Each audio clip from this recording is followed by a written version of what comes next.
Welcome to the Breakdown Space. My name is Irongo Mwangi, and today we are on lesson 1.1 of our Rebuild course, Foundations for Vision and Purpose Driven Living.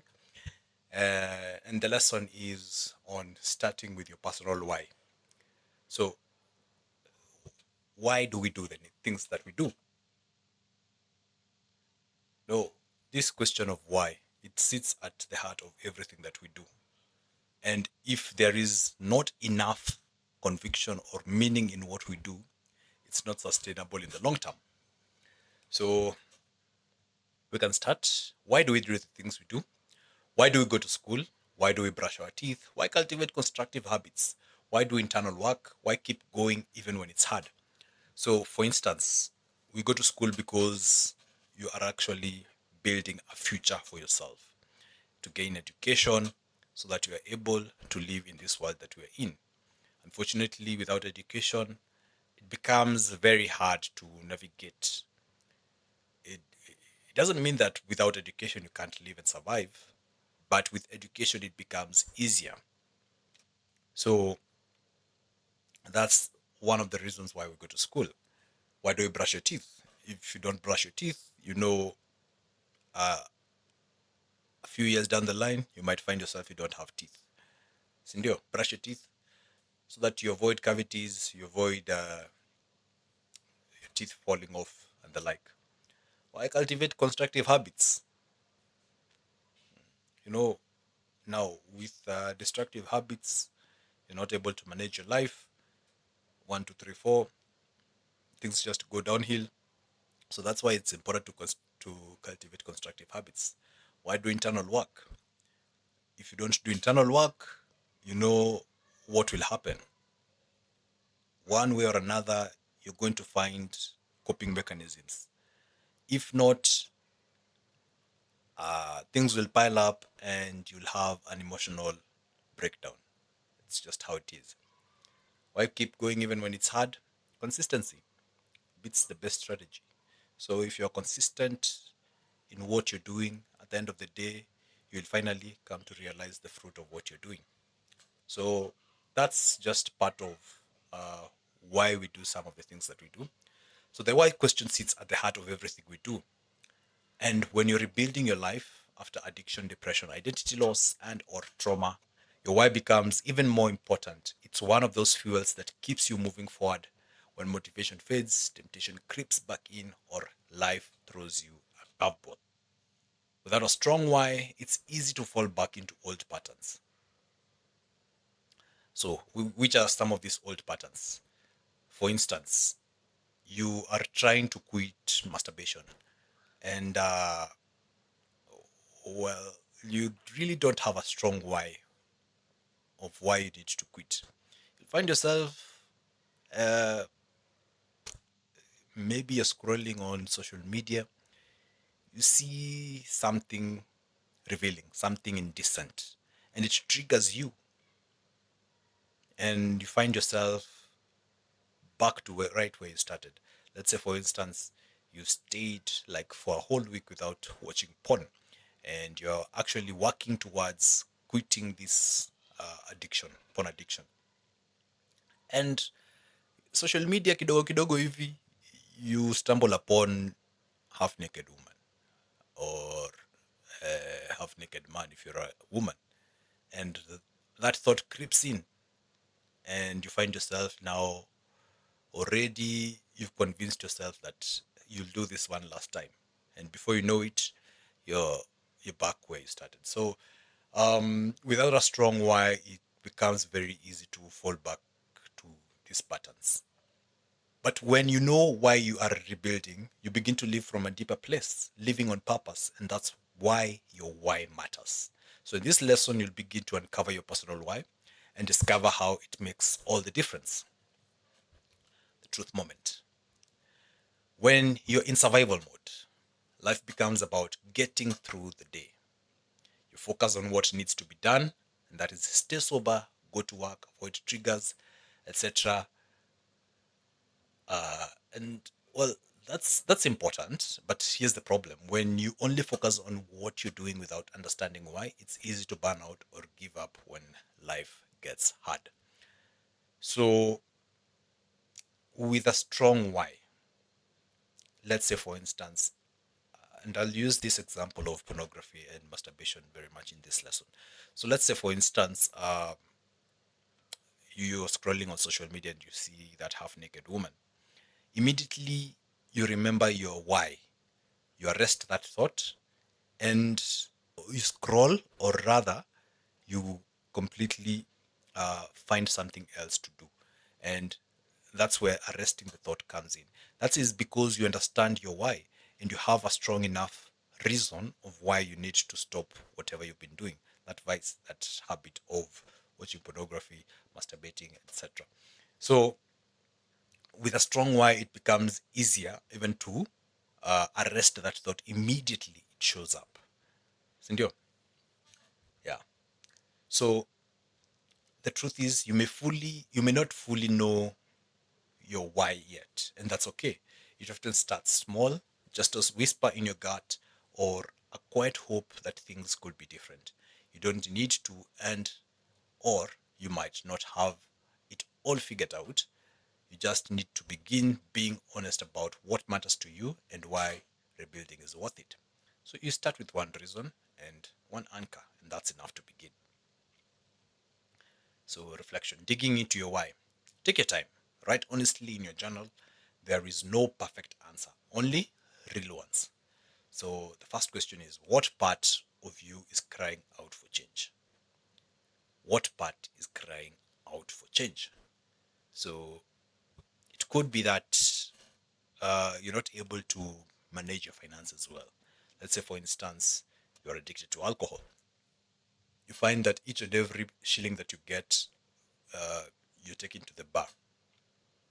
So, probably that is the part in you that is really crying out for change. I know it might be different for different people. So be honest with yourself and write down which part of you, or rather, what part of you is crying out for change. Remember, you can use your journal or uh, online journals, or even if you have your phone, you can download Google Keep, which is a notes app, and you can be able to take down these notes. Just make sure that this is something that you are able to access and go over so that you see, you can track your progress and see how you've grown over a period of time. So, what kind of life do I want to build? That is emotionally, spiritually, and relationally. So, you write that down. Emotionally, you want to be stable, you want to be uh, you want to think clearly. You don't want to be swayed by emotions. Each and every decision that you make, you don't want emotions coming in. You want to have that clarity of mind that will help you make sober decisions and sober judgments. So, spiritually, again, we say that this course is based on a Christian foundation. So, you want to be spiritually mature such that you are not easily swayed by different doctrines. For instance, there is this doctrine of legality, whereby you people find themselves trying to obey each and every law, keeping each and every law to the letter, in order to be in the good books with God, and that cannot work. It has never worked. So spiritually, you want to be mature, understand your spiritual grounding, and have a strong anchor. And relationally, so what kind of life do you want relationally? You know, in addiction, relations suffer a lot. For instance, now, let's say you started drinking while still in your parents' house. You know, your parents might get fed up, might have gotten fed up with you actually, might have washed their hands. Maybe they paid for you a certain course to go and do in the university, ended up dropping out. Or rather, maybe even it's not even at home, it's at the workplace. Uh, your colleagues you're not able to meet the timelines that are set, and therefore your colleagues, their work is suffering on the basis that you yourself are not able to meet your timelines. Maybe you even went ahead and lost that job. So relationally, when you're in addiction, especially now this substance use disorder addictions, uh, the relationships suffer very much.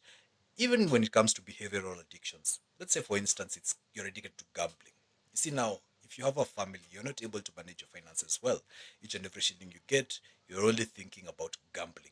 So your family will suffer because now the money that is meant to support this family is actually being lost in gambling. Let's say for instance, you're addicted to pornography. um in a sense, pornography brings out this mindset of looking at um, the other gender as an object, a sex object. So it will affect your relationship somehow. So, what kind of life, sorry, do you want to build? Hmm? Emotionally, spiritually, and relationally. So, the next question is who benefits if you are healthy and whole? Number one hint starts with yourself. You are the main beneficiary or when you're healthy and whole.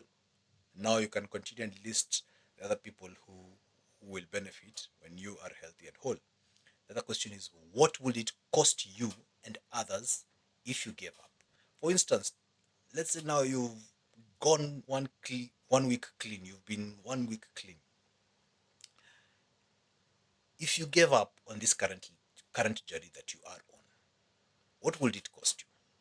What will it cost those closest to you? Hmm? So you can go ahead and write that. What, uh, sorry, the next question is if fear and shame weren't in the way, what kind of person would you become? So we understand that fear and shame are a big hindrance in this journey of overcoming addiction. First of all, because the fear of the unknown, like for instance, if you are addicted to alcohol and you have to drink daily in order for you to basically get to that point where you're functioning, you fear the withdrawal symptoms because you're like, the shivers, the shakes, the sickness. You'd rather just continue maintaining your current situation rather than deal with the withdrawal symptoms. So that's where fear comes in. Another aspect of fear is when we look at the root cause, you're not willing to face your demons. You're not willing to find out the root cause. So you'd rather keep running and manage it through um, this addiction than face your demons, of which it's painful. So it's a pain that you're currently trying to manage, currently trying to heal with painkillers, which won't work. You need to go get to the root cause and remove it. Shame. Addiction thrives in silence, especially pornography and masturbation. It thrives in silence. You know, especially since this is a secret addiction, no one really out there will uh, get to know that you are struggling with this kind of addiction. It may cost you somehow your self esteem, but it's not obviously visible that you are struggling with pornography and masturbation. So it thrives in shame. But now once you're able to overcome that shame, be honest, even find maybe a trusted friend, a close friend who will not judge you, share it with them, be honest, bring that vice to light. You're able to to overcome that shame. So if fear and shame were not in the way, what kind of person would you become? You can go ahead and answer that. And now there's a video here explaining why knowing your why makes what you're doing meaningful. And let's just play it. How do I know? A lot of people, when they think of the phrase, how do I know, they always want to put the what behind it. How do I know what I'm supposed to do? The question that you really should ask is, how do I know why I'm here? Because when you know your why, your what becomes more clear and more impactful. If you know, like for instance, people know that I do comedy, but that's what I do. My why is to inspire people to walk in purpose. So I can do comedy, I can write books, I can be in a movie, because all of it is motivated by my why. In fact, I have a new web series out called Michael Jr. Break Time.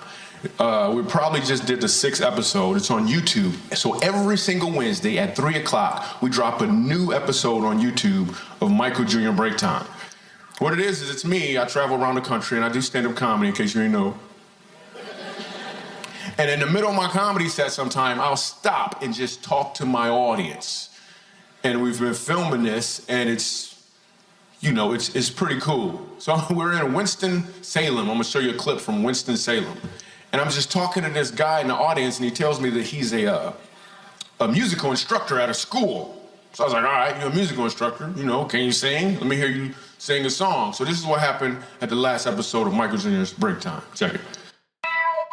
So you're a musical director. Cool. Yes, sir. All right, so let me get a couple bars of like Amazing Grace. Can you do the first part of that? Go ahead. Amazing grace, how sweet the sound that saved a wretch like me. Wow. That bro could sing. You know what I'm saying? All right. Now, once you give me the version, is if your uncle just got out of jail, you got shot in the back when you was a kid.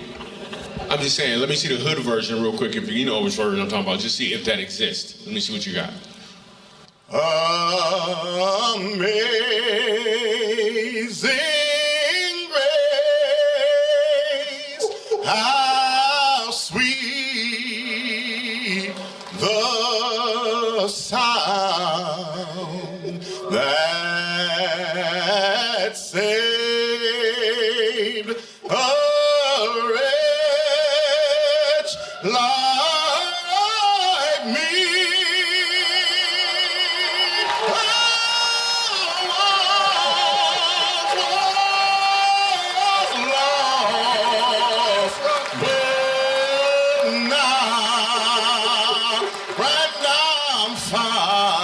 Was blind, but now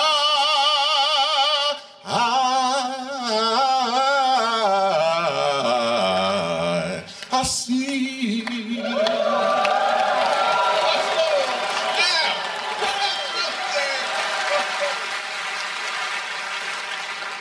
Okay, here's what I want you to catch. The first time I asked him to sing, he knew what he was doing. The second time, he knew why he was doing it. When you know your why, your what becomes more impactful because you're walking towards or in your purpose. Yeah. So that was very, very, very powerful. So you could actually see from the video, this guy, the second time he's told to sing, and the second time when he knows his why, you can see he's actually connecting with what he's doing. And that is why your why matters, because you connect with what you're doing, and others as well even connect with what you're doing. So in this short but powerful video, Michael Jr. shows how knowing why changes everything. During a live show, he invites an audience member to sing. First, the man sings normally, then Michael asks him to sing again, but this time with a reason, his why. The difference is breathtaking. So what shift isn't the man's voice, it's his connection to what he's singing for. And that's the heart of this lesson. When you know your why, your actions gain meaning, strength, and direction. They go deeper, they carry weight. This message mirrors what you're walking through right now. You're not just trying to get better or stay sober, you're rebuilding for a reason. Maybe it is to be present with your family, Maybe it's to live with peace. Maybe it's simply because you have been given a second chance. So let this be a reminder that your why does not need to be big or impressive. It just needs to be yours, honest, rooted, and real. Like now, for instance, for this person, he's told to connect with a moment in childhood. Probably he went to a time in childhood and he connected with that. And from that, now he was able to bring out this song in a very beautiful way, a different way from the first time when he knew what he was doing but didn't have a reason of actually why he was doing what he was doing. So it's important to understand our why, do whatever we're doing flowing from the why. So now we have a journaling activity that will help us start cultivating our why. So you can take 10 to 15 minutes to reflect on the questions below and write down the answers in your journal. Be honest. Remember, this is your thing. Nobody's grading you, and you're doing this in order to be able to help yourself. So you need to be honest with yourself. There is no right or wrong answer. This is just for you. What are you rebuilding your life for? So this is your why. And maybe for something to help you out, you can try and finish this sentence. I want to rebuild because it's different for different people. Just be honest with yourself according to where you are right now. So, question number 2: who or what do you care about deeply right now? This could be a person, a value, a dream, or who you want to become. So, what or who do you care about deeply now? You can go ahead and answer that. What would change if you lived every day with your why in mind? So, think about your attitude, your decisions, your energy. What would feel different? Hmm? Yeah. So, you can imagine, for example, this person. If, for instance, he lived with that why, in with that why, in, and did everything flowing from that why, you can imagine the difference in connection in what he's doing, and also in how he impacts the the other people around him. The difference is big. So, what's one small way you can honor your why this week? Something practical and doable, like reaching out to someone, taking care of your body, saying no to a trigger, or just pausing to breathe before reacting. So, what is this? That's one small way you can honor your why this week. So, let this activity be the beginning and not a test. You're not trying to have a perfect answer, you're simply starting a conversation with yourself that you may not have had in a long time. That's how. So, congratulations. You've just taken an important step, pausing long enough to ask a deeper question: why am I rebuilding? That alone is a sign of growth. Your why does not have to be loud or dramatic, by the way, it just has to be true. It might evolve as you heal, and that's okay. But the more you stay connected to it, the stronger you'll become. It will remind you who you are when life gets noisy. It will give you a reason to keep showing up, especially on the hard days. As you move forward in this course, keep your why close, write it down, speak it out, let it guide your decisions and anchor your progress. You're not just surviving anymore, you're rebuilding with purpose. And this is only the beginning. So let's keep going. Spiritual anchor. For I know the plans I have for you, declares the Lord, plans to prosper you and not to harm you, plans to give you a hope and a future. That comes from Jeremiah 29:11. Prayer. God, I may not have the full picture right now, but I know you have a beautiful plan for me. Help me see meaning in each and everything I do. Help me understand my personal why. In Jesus' name, amen. There is an affirmation here. I don't need to be perfect. I just need to be clear about why I'm doing this. I'm here on purpose and for a purpose. The commitment: I will let God lead. I will finish what I start. I will give myself grace. I will tell the truth. I will take it one step at a time. So we've come to the end of this lesson. I hope you are able to start digging into your why. This is a very powerful lesson because now each and everything that you do will flow from here. And we've seen how important understanding why it is we're doing whatever we're doing matters. So go ahead and mark that lesson as complete. And yeah, we're done. So the next lesson will be on breaking shame and naming the strength. So see you on the next one.